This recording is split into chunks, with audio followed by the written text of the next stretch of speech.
Hello everyone. In let's continue the chapter. We have already learnt about the serving for equality.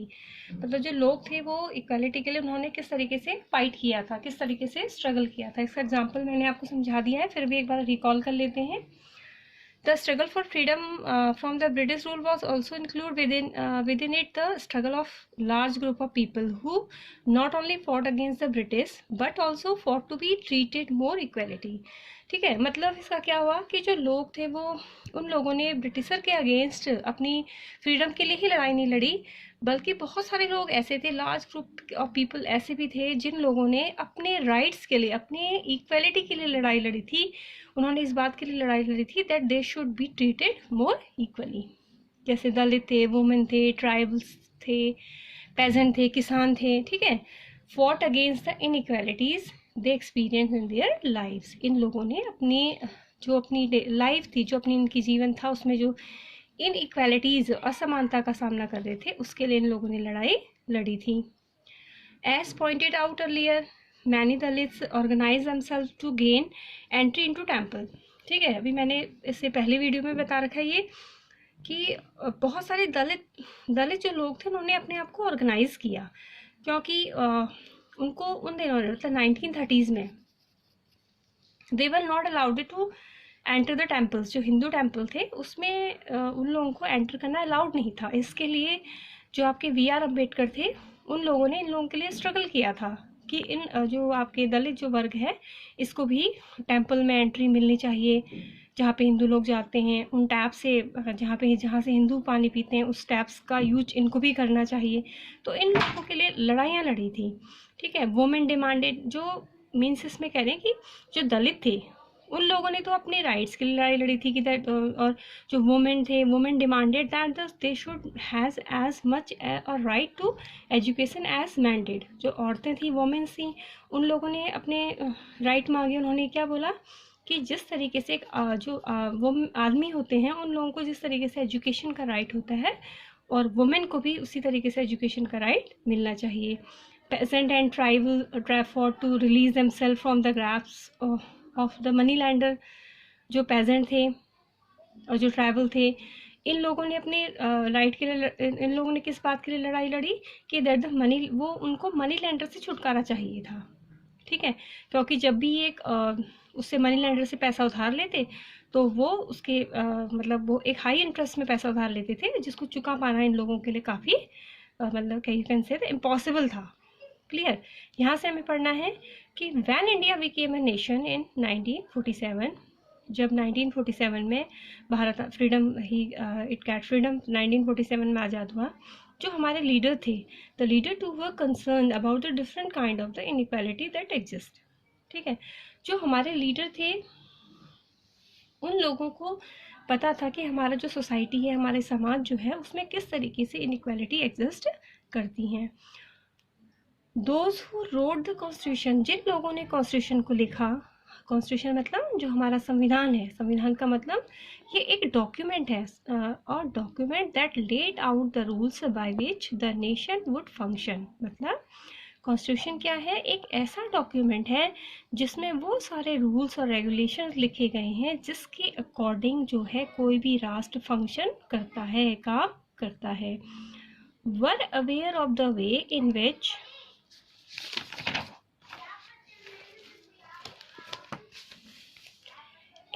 discrimination had been practiced in our society. ठीक है, मतलब क्या है इसका कि उन्होंने कहा कि जो were aware of the way, जो जिन लोगों ने भी कॉन्स्टिट्यूशन लिखा था वो इस बात से अवेयर थे, जिन लोगों ने कॉन्स्टिट्यूशन लिखा था वो इस बात से अवेयर थे, मतलब थे कि तो जिस तरीके से जो डिस्क्रिमिनेशन है वो हमारी सोसाइटी में होता है, जो लोगों के साथ किस तरीके से डिस्क्रिमिनेशन किया जाता है, and how people had struggle against this, और किस तरीके से लोगों ने इसके अगेंस्ट लड़ाई लड़ी थी. तो many leaders of these struggles such as doctor Ambedkar had also fought for the rights of the Dalit. ठीक है, बहुत सारे लीडर, उसमें से अम्बेडकर भी एक थे. इन्होंने क्या किया था, इन्होंने दलित के राइट्स के लिए इन्होंने एक लंबा संघर्ष किया था. जो डॉक्टर अम्बेडकर थे इन्होंने द दलित्स के राइट के लिए फाइट किया था। तो इन्होंने he oppose the unjust caste system. ठीक है, मतलब इन्होंने जो अनजस्ट कास्ट सिस्टम था जिसके साथ न्याय नहीं किया जाता था उसके भी अगेंस्ट थे। And fought for the cause of the under privilege section of the society. They also fought for the जो अंडर प्रिविलेज सेक्शन था जिसको मतलब उतना महत्व नहीं दिया जाता था, तो उनके लिए भी जो बी आर अम्बेडकर थे इन्होंने बहुत ज़्यादा स्ट्रगल किया था। So these leaders set out a vision and goal in the constitution to ensure that all people of the India were considered equal. जब इन्होंने कॉन्स्टिट्यूशन बनाया तो उन्होंने उसके सामने एक विजन रखा, एक दृश्य रखा, एक गोल रखा। ठीक है, कि कॉन्स्टिट्यूशन कैसा होना चाहिए। उन्होंने एक विजन रखा, गोल रखा कि हमारा कॉन्स्टिट्यूशन ऐसा होना चाहिए जहाँ पे to ensure that all people of the India were considered equal, जहाँ पे जो भारत के सारे जो लोग हैं उनके साथ कैसा ट्रीटमेंट हो, उनके साथ इक्वली उनके साथ ट्रीटमेंट किया जाना चाहिए। तो this equality of all person is seen as a key value, ठीक है, that unites us all as Indian. और जो यही इक्वालिटी है, हम सारे लोगों की जो इक्वालिटी, यही जो इक्वालिटी है ये एक की वैल्यू है। ठीक है, जो हमको, हम सारे लोग, सभी लोगों को एक आपस में एक इंडियंस के रूप में बांध करके रखती है। एवरीवन हैज इक्वल राइट्स, हम सभी के पास इक्वल राइट्स हैं एंड अपॉर्चुनिटीज हैं, अवसर हैं। ठीक है, अनटचेबिलिटी इज सीन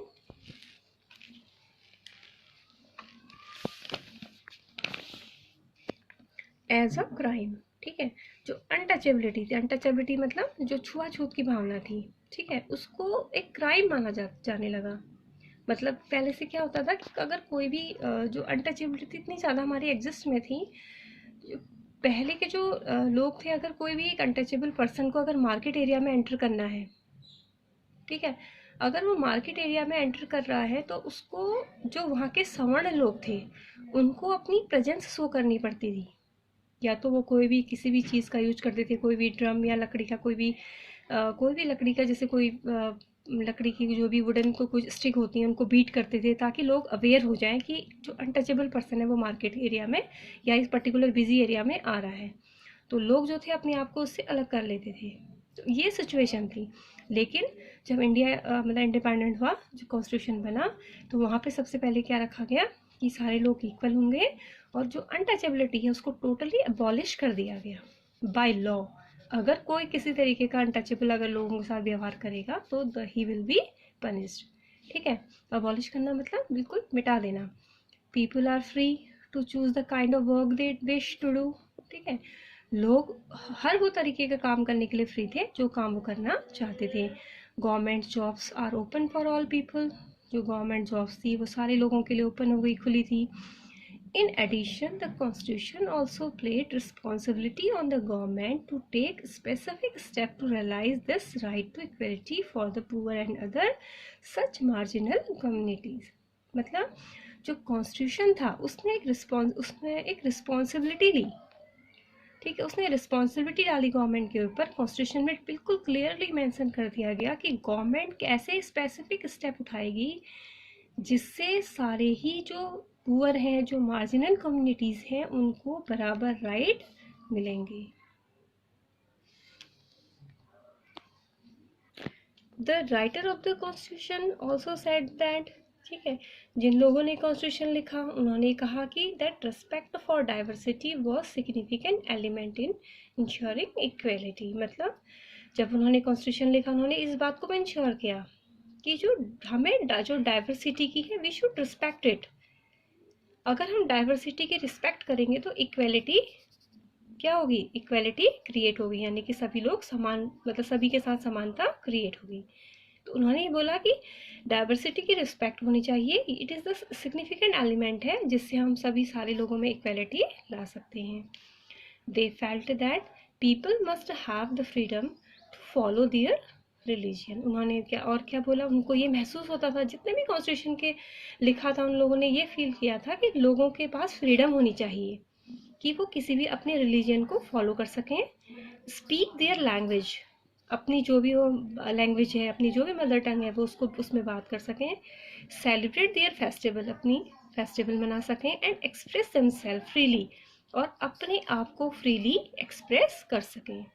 ठीक है, उनको किसी भी तरीके की रोक टोक नहीं होनी चाहिए कि अपने आप को एक्सप्रेस करने की, अपने फेस्टिवल को सेलिब्रेट करने की, अपने रिलीजियन को फॉलो करने की। ठीक है, कह रहे they said that no one language, religion और festivals should became compulsory for all to follow.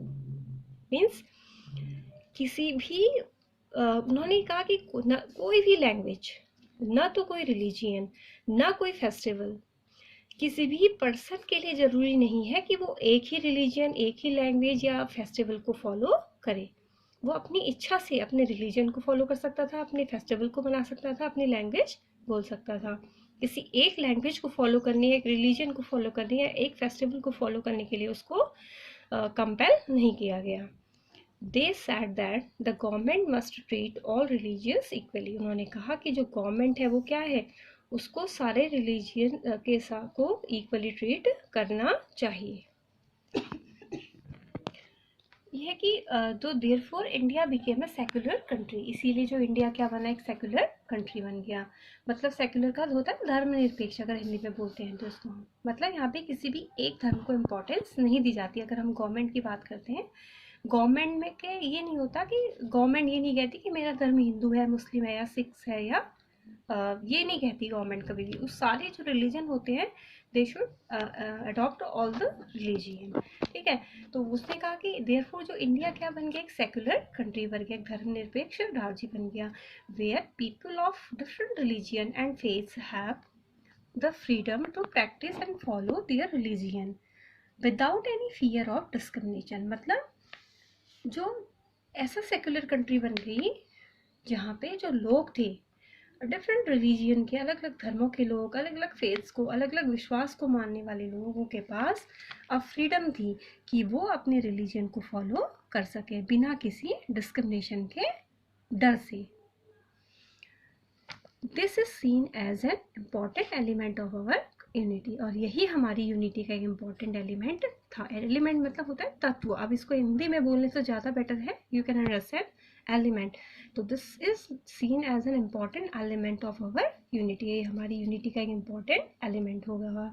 That we all live together and respect one other, जिसमें हम सभी साथ साथ रहते थे और एक दूसरे की रिस्पेक्ट करते हैं। दो these ideals are enshrined or in our constitution, the chapter points out that the inequality exists even today। ठीक है, जबकि ये सारे हमारे कॉन्स्टिट्यूशन में इन सारे आइडियल्स को, आइडियाज़ को मेंशन किया गया है कि किया गया था, लेकिन उसके बावजूद भी आज भी जो ये इनइक्वालिटी है वो एग्जिस्ट करती है आज भी सोसाइटी में हमारे। Equality is a value that we have to keep striving for. मतलब इक्वालिटी क्या है, इक्वालिटी के लिए हमेशा अपनी इक्वालिटी के हमें उसके लिए क्या करना होगा, हमेशा संघर्ष करना होगा। For and not something which will happen automatically. ये एक ऐसी चीज़ है जो हमें ऑटोमेटिकली नहीं मिलेगी। इसके लिए हमें, अगर हम डिस्क्रिमिनेशन फेस कर रहे हैं, हमें इक्वालिटी नहीं मिल रही है, तो हमें उसके लिए संघर्ष करना पड़ेगा। ये एक ऐसी चीज़ है जो हमें ऑटोमेटिकली नहीं मिलेगी। People's struggle and positive action by the government are necessary.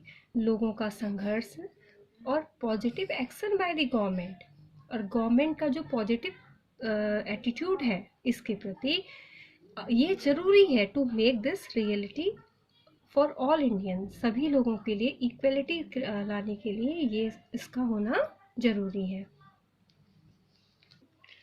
If this here the chapter is complete, and now let's recall the chapter.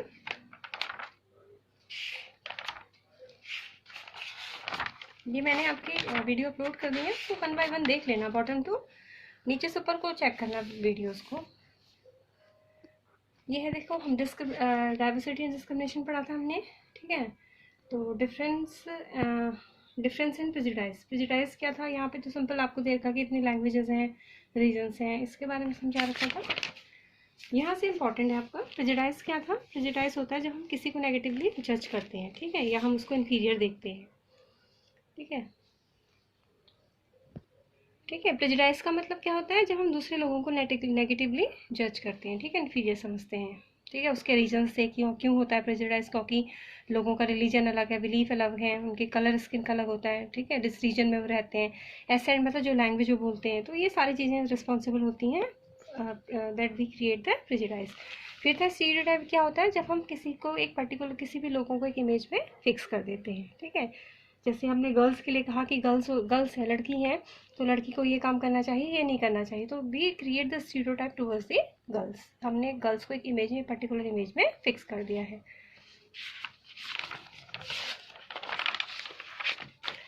Then ये स्टीरियोटाइप की ये डेफिनेशन समझा दी थी मैंने आपको। फिर था इनइक्वालिटी एंड डिस्क्रिमिनेशन। जहाँ पे इनइक्वालिटी होती है, डिस्क्रिमिनेशन वहीं पे क्रिएट हो जाता है, ठीक है। ये समझा रहे थे कि डिस्क्रिमिनेशन कब होता है, जब लोगों की मेंटालिटी, जब लोग कैसे काम करते हैं, प्रेजुडाइज और स्टीरियोटाइप तरीके से काम करते हैं, ठीक है। उस ऐसे सिचुएशन में क्या होते हैं, इनइक्वालिटी भी क्रिएट होती है, लोगों के साथ डिस्क्रिमिनेशन भी क्रिएट होता है, ठीक है।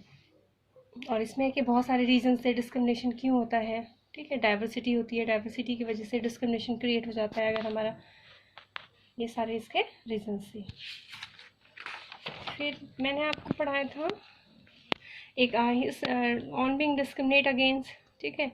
क्यों होता है, क्योंकि जो लोग होते हैं अलग अलग कामों में बिजी रहते हैं, ठीक है, अलग अलग काम में होते हैं, लेकिन हम किसी भी अलग अलग कामों में तो बिजी होते हैं, लेकिन अपनी लाइवलीहुड अर्न करने के लिए, लेकिन कुछ जो काम ऐसे होते हैं, जो कुछ वर्क ऐसे होते हैं जिनकी ज़्यादा वैल्यू होती है, और कुछ काम ऐसे होते हैं जिनको क्या समझा जाता है, कम वैल्यूएबल समझा जाता है। अगर ये सिचुएशन आती है, तो ऐसी परिस्थिति में हम क्या कर रहे हैं, उन लोगों के साथ डिस्क्रिमिनेट कर रहे हैं, जो लोग मतलब जो लोग जैसे गार्बेज पिक करने का काम करते हैं, इस तरीके के जो काम करते हैं जिनकी लेस वैल्यू समझी जाती है सोसाइटी में, तो हम उनके साथ डिस्क्रिमिनेशन कर रहे हैं। फिर कास्ट सिस्टम के अकॉर्डिंग मैंने बताया था कि जो कास्ट सिस्टम होता है उसके अकॉर्डिंग भी डिस्क्रिमिनेशन फेस किया जाता है।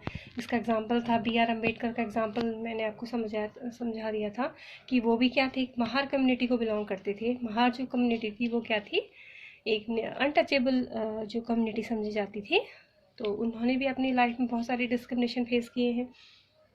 स्कूल में प्रॉपरली उनको पढ़ने नहीं दिया जाता था।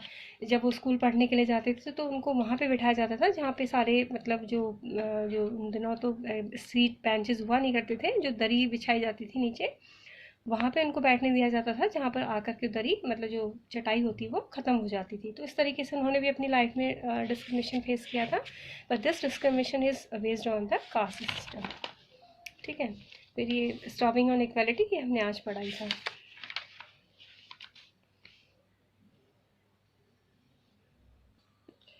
Now let us discuss the question answer of this chapter, ठीक है। अब हम इसके जो चैप्टर 2 है आपका सिविक्स का लेसन 2 है ये, इसके क्वेश्चन आंसर डिस्कस करेंगे। तो सबसे पहले आपको कीवर्ड्स इसमें लिखने हैं, ठीक है।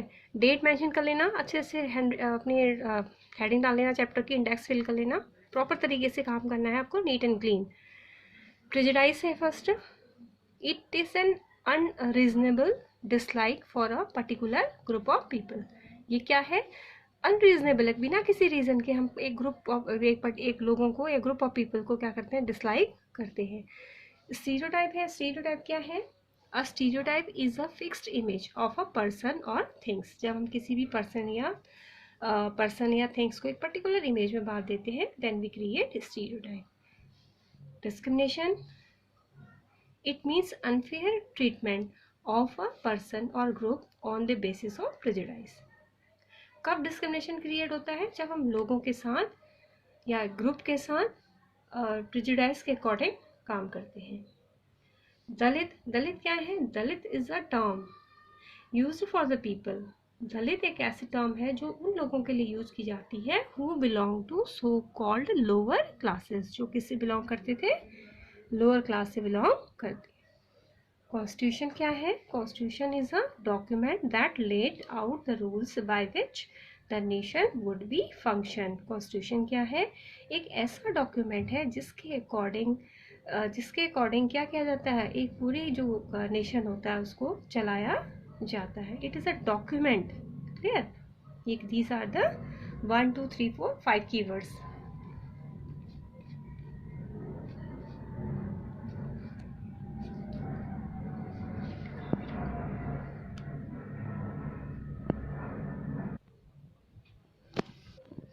ठीक है। नाउ इट इज एक्टिविटी, आपको एक एक्टिविटी करनी है। मैंने there are the some points, ये मैंने लिख दिए हैं, मैं इनको आपको ये प्रोनाउंशिएट कर दूंगी। इनको लिखना आपको एज इट इज इनको लिखना है। अगर आपको पेस्ट कहीं पे बी आर अम्बेडकर की पिक्चर मिल रही है तो आप पेस्ट भी कर सकते हो। अगर आप ड्रॉ करना चाहते हो तो यू कैन ड्रॉ ऑल्सो, ठीक है, चाहे आप ड्रॉ करो चाहे पेस्ट करो। तो आपको पहले यहाँ पे एक्टिविटी हेडिंग डाल करके बी आर अम्बेडकर की पिक्चर को पेस्ट या ड्रॉ करना है। Then note down all this point, ये मैंने आपकी बुक से ही आपके लिए लिए हैं। जैसे doctor Ambedkar is called the father of the Indian constitution. Doctor Ambedkar क्या कहा जाता है? इंडियन कॉन्स्टिट्यूशन का फादर कहा जाता है। He is also the best known leader of the Dalits. वो दलित्स के क्या थे? बेस्ट नोन लीडर थे, सबसे अच्छे लीडर थे। उन्होंने दलित के राइट के लिए बहुत कुछ उन्होंने लड़ाइयाँ लड़ी थी, उनके राइट्स के लिए स्ट्रगल किया था। He was born in to the Mahar caste, वो महार कास्ट में पैदा हुए थे। विच वॉज कंसिडर अनटचेबल, जो क्या समझी जाती थी? अनटचेबल थी। He was the first person from his cast, ठीक है, अपनी कास्ट के वो एक पहले पर्सन थे जिन्होंने अपनी कॉलेज एजुकेशन पूरी की थी एंड वेंट टू इंग्लैंड, और इंग्लैंड चले गए थे और वहाँ से क्या बनी थी? लॉयर की डिग्री उन्होंने हासिल की थी। ही इनकरेज दलित, उन्होंने दलित्स को इनकरेज किया, प्रोत्साहित किया कि to send their children to school and college, कि वो कहाँ भेजें? अपने बच्चों को स्कूल और कॉलेज भेजें। ही ऑल्सो अर्ज दलित, उन्होंने दलित से रिक्वेस्ट की to take on different kind of government job, कि वो अलग अलग जो गवर्नमेंट जॉब है उनमें हिस्सेदारी लेने, मतलब गवर्नमेंट जॉब में जाएं, in order to move out of their caste system, जिससे कि वो अपनी जो जाति कास्ट सिस्टम से उससे वो बाहर निकल सके। उन्होंने कहा कि इनकरेज किया उन्होंने दलित को कि वो ज़्यादा से ज़्यादा गवर्नमेंट जॉब में जाएं।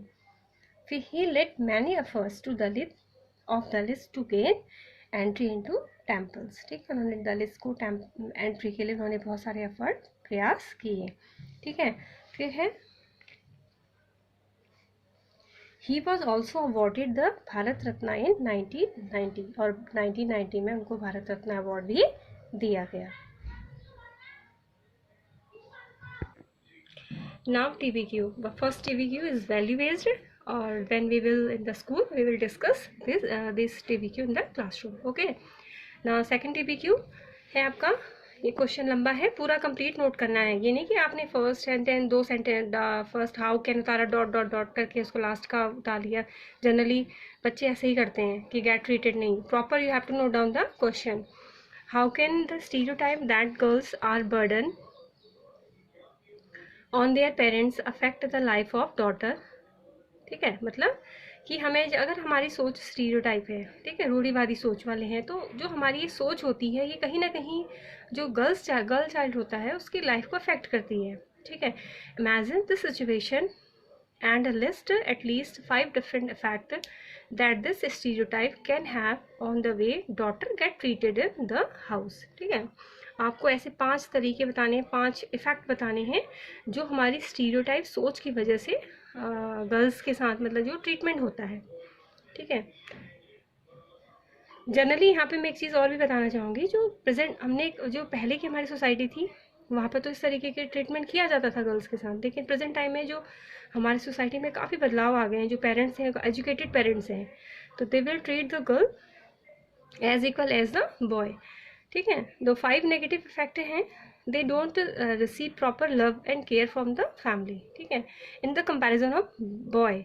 तो उन लोगों को उतना प्रॉपर लव और केयर नहीं मिल पाता फैमिली के अंदर। They are not given the proper education, उनको प्रॉपर एजुकेशन नहीं दी जाती है। लेकिन मैं ये भी यहाँ पे ज़रूर बोलूँगी कि ये सभी पे एप्लीकेबल नहीं होता। आजकल पेरेंट्स जो एजुकेटेड हो गए हैं तो वो बराबर का हिस्सा देते हैं, चाहे वो गर्ल हो चाहे बॉय हो। They don't get proper diet, उनको प्रॉपर डाइट नहीं दी जाती थी। They are asked to do all the household work. अभी किसी किसी सोसाइटी में अभी भी एग्जिस्ट में है, उन लोगों को वो सारे हाउस होल्ड काम करने के लिए कहा जाता था, ठीक है। They are not allowed to go out and make new friends, उनको बाहर निकलने नहीं दिया जाता था, ना नए फ्रेंड्स उनको बनाने दिया जाता था। अगर हम स्टीरियोटाइप सोच रखते, अगर हम अपनी मेंटालिटी हम अगर इस तरीके से रखेंगे तो ये वो प्रॉब्लम होती है that the girl child have to face. Clear. Second question है इसका,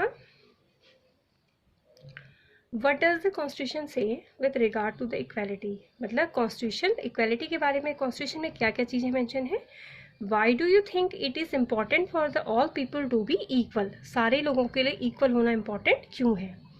तो जो हमारा कॉन्स्टिट्यूशन है वो कहता है कि everyone has equal rights and opportunities, हर एक पर्सन के पास अपनी इक्वल राइट है, अपनी उसके पास इक्वल अपॉर्चुनिटीज़ हैं।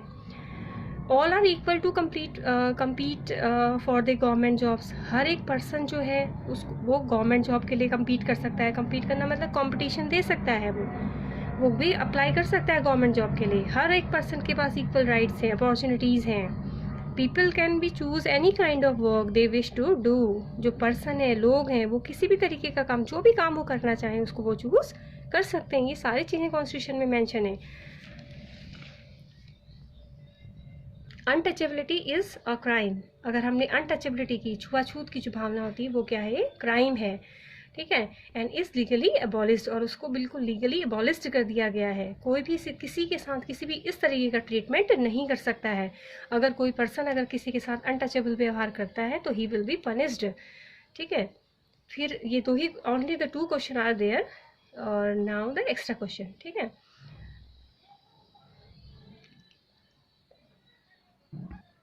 एक्स्ट्रा क्वेश्चन नंबर 1 है, हाउ डज डिस्क्रिमिनेशन हैपन, ठीक है। डिस्क्रिमिनेशन कैसे होता है? तो discrimination happen when people act on their prejudice और स्टीरियोटाइप। कब होता है? जब लोग अपनी प्रेजुडाइज मेंटेलिटी और स्टीरियोटाइप मेंटेलिटी के अकॉर्डिंग काम करते हैं, तो ऐसी सिचुएशन में डिस्क्रिमिनेशन होते हैं। Mention the reason which are responsible for discrimination. Discrimination मतलब पता होगा कि उसके लिए कौन कौन से रीज़न है वो रिस्पॉन्सिबल हैं। अगर हम किसी के साथ असमानता का व्यवहार करते हैं, उसके लिए कौन कौन से रीज़न रिस्पॉन्सिबल हैं? तो reason responsible for discrimination are different religion, मतलब अगर जो लोगों का धर्म होता है वो अलग अलग होता है, जिसकी वजह से they will face the discrimination in the society. Different language, उनकी लैंग्वेज अलग अलग होती है, बोलने का ढंग अलग अलग होता है, this is also because for the discrimination. Living in different region, here is the point also, living in different region मतलब अलग अलग एरिया में, अलग अलग एरिया में लोग रहते हैं। हो सकता है कोई बैकवर्ड एरिया में रहता है, कोई दूर दराज के एरिया में रहते हो, जहाँ तक जिसके पास वो सारे रिसोर्स नहीं मिल पाते हैं उसको, ठीक है, जो मेन स्ट्रीम है उससे दूर रहता हो। तो अलग अलग रीजन में रहने वाले जो लोग होते हैं, they will also face the discrimination. Different custom and practices, अलग अलग जो रिवाज होते हैं, रीति रिवाज जो होते हैं, उसकी वजह से डिस्क्रिमिनेशन होता है। डिफरेंट इकोनॉमिक बैकग्राउंड, जो अलग अलग इकोनॉमिक बैकग्राउंड है, यानी कि जो अमीर है कोई गरीब है, उसके बेसिस पे भी समाज में डिस्क्रिमिनेशन क्रिएट होता है, ठीक है। फिर क्वेश्चन नंबर 3 है, what problems are created by the stereotype. क्या प्रॉब्लम क्रिएट होती है अगर हम स्टीरियोटाइप मेंटालिटी के हो जाते हैं, अगर हम रूढ़िवादी विचारधारा के हो जाते हैं, तो उसकी वजह से क्या क्या प्रॉब्लम क्रिएट होती हैं? तो stereotype create the following problems. They stop us from looking at each person as a unique person. Stereotype जो मेंटालिटी होती है वो हमें किसी भी पर्सन की, उसमें जो यूनिक क्वालिटी होती है, हर एक इंडिविजुअल में अपनी एक अच्छी यूनिक क्वालिटी होती है, उसकी वो यूनिक क्वालिटी हमको हम नहीं देख पाते हैं, ठीक है। दे fit large number of people in one pattern और टाइप। हम बहुत सारे लोगों को एक पैटर्न और एक टाइप में फिट कर देते हैं। जैसे मैंने गर्ल्स का एग्जांपल दिया, हमने कहा कि गर्ल्स को केवल घर के काम करने चाहिए, तो बॉयज़ को नहीं करने चाहिए। Then we will fix them in a image, this is called stereotype. क्यों? Boys also have to do the household work. तो जब हम बहुत सारे लोगों को एक पर्टिकुलर इमेज और टाइप में फिक्स कर देते हैं, देन वी क्रिएट स्टीरियोटाइप। फिर है they prevent us from doing certain things, ठीक है। और ये चीज़ें हमें कुछ निश्चित चीज़ें करने से रोकती हैं। Now next question, diversity and discrimination are not same, explain. मतलब डाइवर्सिटी और डिस्क्रिमिनेशन एक से नहीं है, उनको एक्सप्लेन करो। डाइवर्सिटी अलग है, डिस्क्रिमिनेशन अलग है। डाइवर्सिटी का क्या मतलब होता है कि डाइवर्सिटी एग्जिस्ट नेचुरली, डाइवर्सिटी तो नेचुरली होती है, वी आर डाइवर्स पीपल, ठीक है। But discrimination is man made, लेकिन जो डिस्क्रिमिनेशन होता है उसको हम लोग क्रिएट करते हैं। कब होता है discrimination? It happen when people act on their prejudice और स्टीरियोटाइप ओपिनियन। कब होता है? जब लोग अपनी प्रेजुडाइज और स्टीरियोटाइप ओपिनियन के अकॉर्डिंग काम करते हैं। फिर फिफ्थ है, name the categories of people for home special steps can be taken by the government. मतलब हमको उन कैटेगरीज के नेम लिखने हैं, लोगों की, मतलब उन लोगों के बारे में बताना है, उन कैटेगरीज के बारे में बताना है जिनके लिए गवर्नमेंट ने स्पेशल स्टेप उठाए हैं, उनके डेवलपमेंट के लिए, उनके विकास के लिए स्पेशल स्टेप उठाए हैं। तो वो क्या है? Categories for the home special steps can be taken by the government are, वो कौन लोग हैं, कौन से ग्रुप हैं? Women and children. ठीक है। सेकेंड है शेड्यूल कास्ट, एससी जो होते हैं लोग होते हैं। फिर है शेड्यूल ट्राइब्स, एसटी जो लोग होते हैं उन लोगों के लिए। फिर है other backward classes and minorities, और जो दूसरी बैकवर्ड क्लासेस हैं और जो माइनॉरिटीज़ है, माइनॉरिटीज़ मतलब जिनकी संख्या कम होती है, जिनको जो नंबर में कम होते हैं। और फिजिकली चैलेंज्ड पीपल, और जो कैसे होते हैं?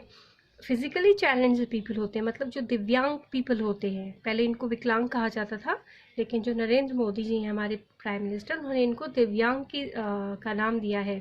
जो फिजिकली चैलेंज पीपल होते हैं, इन लोगों के लिए गवर्नमेंट जो है स्पेशल स्टेप उठाती है, इनको कैटेगरीज में रखती है, इनको छूट देती है, अपॉर्चुनिटीज़ देती है। ये वो लोग हैं जिनके डेवलपमेंट के लिए जो गवर्नमेंट ने स्पेशल स्टेप उठाई है। Last question, enlist the things which we can be prejudice about. ठीक है, मतलब हम किन चीज़ों के बारे में प्रेजुडाइज करते हैं? पीपल्स रिलीजियस बिलीफ, लोगों का जो रिलीजियस बिलीफ होता है उसके प्रति। लोगों के कलर ऑफ देयर स्किन, उनके कलर, रीजन से कम फ्रॉम, जिस एरिया से वो लोग आते हैं। एसेंट दे स्पीक, जो लैंग्वेज वो बोलते हैं। क्लोथ दे वेयर, और जिस तरीके के कपड़े वो पहनते हैं।